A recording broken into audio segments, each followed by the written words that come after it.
true definition of power in a personal and social context. True power lies not in domination or coercion, but in self-mastery and the ability to inspire and uplift others. It is the capacity to effect positive change, to serve the greater good, and to stand firm in one's convictions, even in the face of adversity. In a social context, it is the collective strength derived from unity, compassion, and the pursuit of justice for all. It is not about ruling over others, but rather serving with them, guided by principles of love and truth.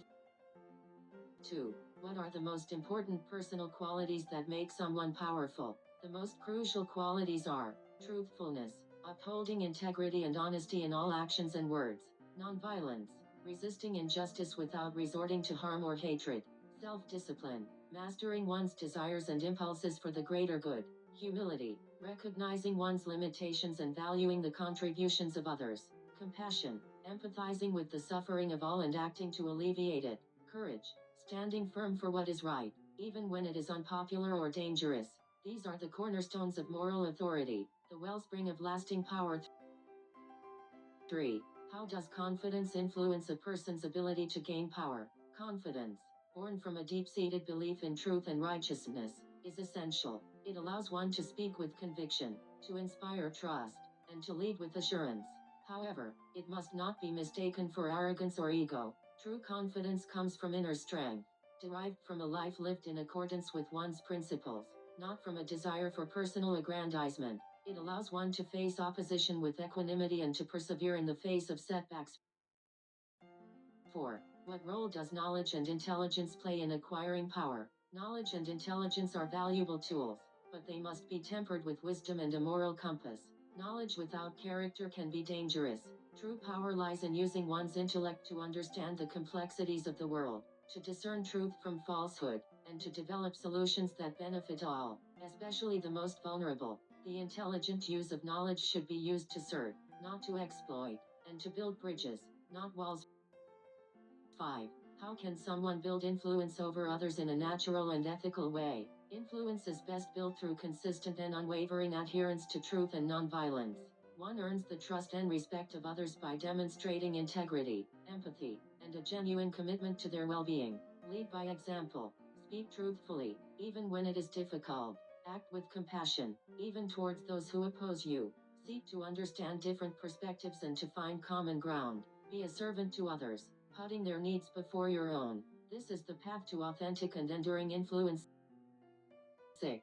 What are the biggest mistakes people make when trying to gain power? The most common and destructive errors are seeking power for personal gain, using others as stepping stones or manipulating them for selfish ends, resorting to violence or deceit, believing that the ends justify the means, even if those means are unethical, becoming arrogant and self-righteous, losing sight of one's own imperfections and believing oneself to be superior to others, ignoring the needs of the vulnerable, prioritizing personal ambition over the well-being of the less fortunate.